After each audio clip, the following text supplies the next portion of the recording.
שלום וברוכים הבאים לערוץ שלי, Johnny Can Do It. היום אני אראה את השיטה שאני משתמש בה כדי לשנות צבע של רהיטים. אני אדגים את זה על כיסאות. אלה כיסאות שפעם היו בצבע שחור, לפני הרבה שנים הפכתי אותם ללבנים. הדרך שבה עשיתי את זה אז זה לשייף, לצבוע בצבע שמן, שכבה ראשונה, לתת לזה לעמוד, לצבוע שכבה שנייה. בעצם מאוד קשה לעשות את זה בצורה שהיא טובה ואחידה וללא סימני מברשת. אני רוצה להראות היום שיטה יותר פשוטה. אני משתמש בספרי צבע. לא כל ספרי צבע מתאים לעבודה הזאת. אני משתמש בספריים של חברת רוסטוליום, שכתוב עליהם 2X, אפשר למצוא אותם בהום סנטר, אייס וכו'. היתרון זה שבאמת הספרי הזה מכסה בצורה טובה. זה לא סתם טריק שיווקי. אני יכול אולי בהזדמנות או באינסטגרם שלי להדגים, אם תבקשו, את הבדל הכיסוי בין הספריים האלה לספריים הרגילים. לפני כמה חודשים הייתי צריך לעשות איזשהו צביעה ולא היה ספרי כזה בצבע שרציתי. השתמשתי בספרי רגיל פשוט של טמבור וכו', כאלה שקונים ב-10, 15, 15 שקלים. אין מה להשוות את כושר הכיסוי. כתוב פה שזה מכיל צבע ופריימר. בעצם פריימר זה השכבה המקשרת הראשונה. זה באמת מכסה הרבה יותר טוב מספרי רגיל, ויהיה אפשר לראות את זה מיד. אז כהכנה הרבה פעמים באמת צריך לשייף, שיוף מאוד עדין עם נייר 600, רק כדי לשרוט את פני השטח, להוריד קצת שמנוניות, ליצור איזושהי הצמדה מכנית. במקרה הזה ניסיתי לקצר את התהליך עוד יותר. מה שעשיתי, ניקיתי טוב משמנוניות, אפשר עם ספרי חלונות או אלכוהול או חומרים שמתנדפים, לא להשתמש בעצם במגבונים שמשאירים סבון על פני השטח. ועשיתי ניסיון, ריססתי פה בספרי צבע, נתתי לזה לעמוד, ואני רואה שהכיסוי מספיק טוב לי כרגע ומספיק אחיד, וזה מה שאני הולך לעשות. אז אחד הדברים הכי חשובים בספרי צבע זה לנער. חשוב לנער טוב עד ששומעים את הכדור, להפוך, לנער עם הראש למטה, לנער עם הראש למעלה. בעצם שהכיסוי יהיה אחיד. אני משתמש בכפפות בשתי הידיים, גם ביד שאני יזיז איתה את החפץ שאיתו אני צובע, וגם ביד השנייה, כי הרבה פעמים כשלוחצים על הפייה, אז צבע נוזל קצת לצדדים. חשוב לעבוד בסביבה מאובררת ופתוחה, לא בתוך בית סגור. אפשר לשים עיתונים או שקיות וכו'. אני אתחיל עם הרגליים, הפכתי את זה בעצם בצורה כזאת. מה שחשוב זה לא להתמקד בנקודה אחת. עכשיו, הרבה פעמים החששות עם ספרי צבע זה שיצא טפטופים וינזל ויהיה לא אחיד. זה בעיקר נכון כשצובעים עם ספרי שלא מכסה בצורה טובה. צובעים בעצם עוברים ככה עם ספרי הצבע ורואים שהוא לא מכסה ומתפתים מאוד לבוא ולעשות עוד שכבה, ובשכבה השנייה הספרי מתחיל לנזול. אז יש שני דרכים להתמודד עם זה. אחד זה לעבוד בשכבות מאוד דקות, לעבוד בשכבה דקה, וברגע שהספרי מתייבש, כמה שכתוב, כאן זה, אני חושב ששעה בין שכבה לשכבה. חשוב לקרוא את התווית, כי כל חומר הוא קצת שונה. בעצם שהשכבה הראשונה מתייבשת מספיק, אז אפשר לחזור על השכבה פעם נוספת, או להשתמש בספרי שהוא עצמו הרבה יותר סמיך ועם כיסוי הרבה יותר טוב. בואו ננסה רגע לקרב את המצלמה כאן. אני אשלים את הרגל הזאת קודם.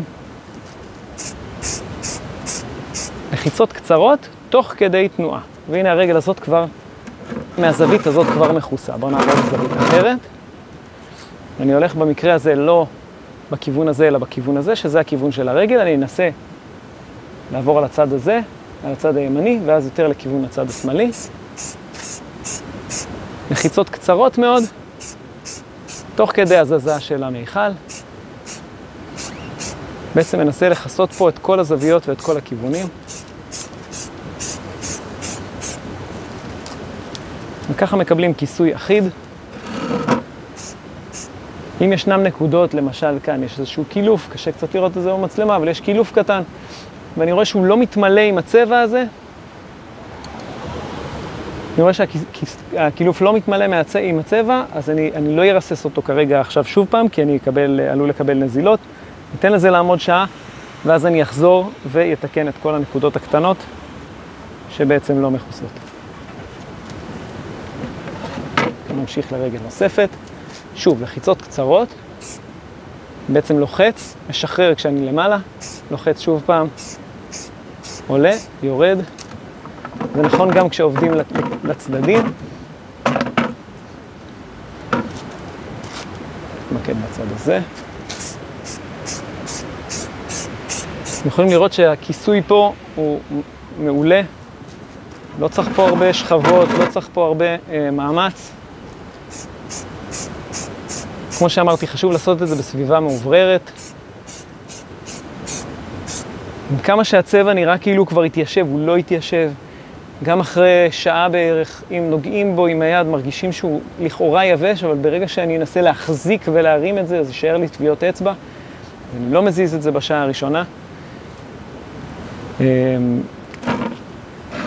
אפשר לעשות ככה גם כל מיני דברים דקורטיביים. אפשר לשים למשל מסקינג טייפ בצורות מסוימות, לצבוע, לקלף את המסקינג טייפ. חשוב לעשות את זה גם בסביבות השעה הראשונה, שהצבע יבש מספיק כדי שהוא לא ינזל אל איפה שרצינו למסך, ושהוא לא יהיה יבש מדי, כי אז מתחיל להיות כל מיני נקודות כאלה של קריאה של הצבע.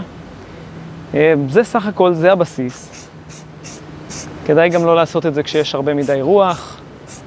צריך לשים לב מה יש בסביבה, שלא יתפוס את הצבע בטעות. בסך הכל, זה העיקרון.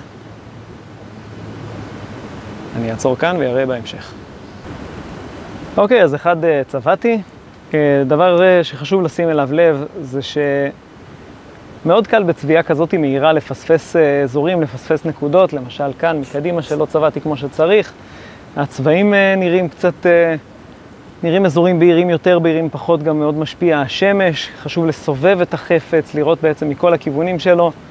אזורים בהם אני ארצה לקבל עוד כיסוי, אני לא אמהר לעשות את זה עכשיו, אני אתן זמן לחומר להתייבש, ורק אז אני אחזור אליו עם עוד שכבה. מדהים לראות שהנקודות שבהם ראיתי טפטופים זה דווקא אזורים שהצבע הקודם, הלבן, שהיה טפטף, ולאו דווקא הספרי עכשיו. חשוב להגיד, אני לא מקבל כסף על הפרסום הזה, אני לא מקבל שום הטבות מהם, זה פשוט מהניסיון שלי, ודברים שיצא לי להשתמש בהם, זה באמת מעולה. אני אזיז את הכיסא הזה מהדרך, אני אראה נקודות שחשוב כשצובעים את המשטח העליון של הכיסא השני. אוקיי, אז כשאני ניגש לצבוע את החלק העליון הזה, אני אתחיל קודם כל במסגרת, במיוחד בחלקים שקשה להגיע אליהם כאן. אם אני אצבע ישר, ואז אנסה להביא את הצבע לכל האזורים האלה, יכול להיות שכאן, באזורים שקרובים לקצוות, אני אקבל חפיפות ונזילות. אז אני מתחיל קודם כל עם ריסוסים מאוד מאוד, שוב פעם, מאוד קצרים, כדי לנסות למלות את הפינות האלה. וברגע שהפינות מלאות, אני יכול לעבור לצביעת המשטח. וצביעת המשטח מתבצעת בתנועות הלוך וחזור, לחיצות קצרות. אני מזיז את היד, וברגע שכבר יש לה את התנועה, אני נותן לחיצה קצרה. המטרה היא לחסות. אם אני רואה שפספסתי, אני יכול לחזור ולתת עוד נגיעה, אבל אני לא מציף את המשטח. חשוב להגיד שאם אני רואה שיש אזורים שאני לא מצליח להגיע אליהם עכשיו, או שאני פספסתי יותר מפעם אחת, אני אחזור אליהם אחר כך, אחרי שהצבע קצת יתייבש, כדי למנוע נזילות. הרבה יותר קל לצבוע משטחים שהם שוכבים, כי בעצם פחות יש סיכוי שיהיה טפטופים לאנשהו.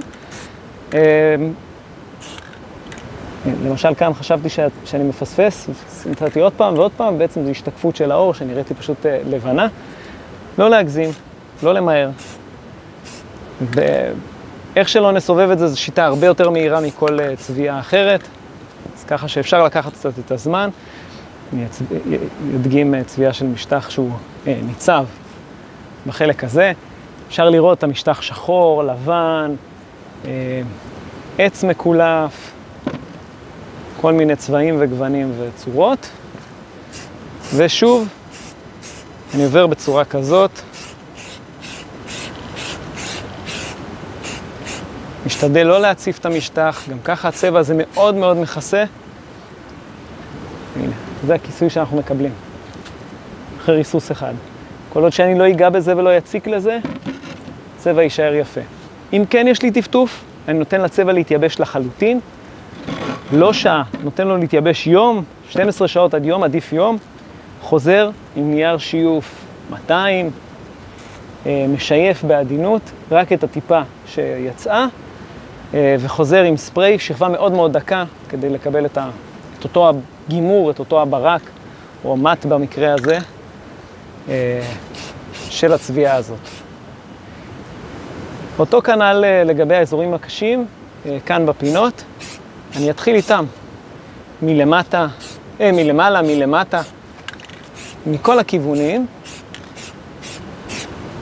כי אם אני אצבע קודם כל את זה עד לקצה, ואז ינסה לצבוע, אתם רואים, יהיה לי פה חפיפה, נגעתי כאן, ויהיה לי בעצם יותר מדי צבע בפינה ואני אקבל נזילות. אז אני קודם כל עושה את זה מכאן, אני אלך מהגב של הכיסא, ויעשה גם את החלק האחורי של זה כלפי מעלה וכלפי מטה, ורק אז אני אחזור ויצבע את אלה. אני מדגים פה, למרות שזה בדרך כלל לא איך שאני עושה את הדברים. אני אהיה קצת עדין עם הכמויות, עד שנקבל פה את התחושה של הכיסא הגמור. זה הכל, זאת השיטה. אם יש לכם שאלות, מוזמנים לשאול בתגובות כרגיל. אהבתם, תירשמו לערוץ, תיתנו לייק. מוזמנים להיכנס גם לאינסטגרם, Johnny Can Do It, אני אשים את זה גם בתגובות, גם שם יש כל מיני פרויקטים.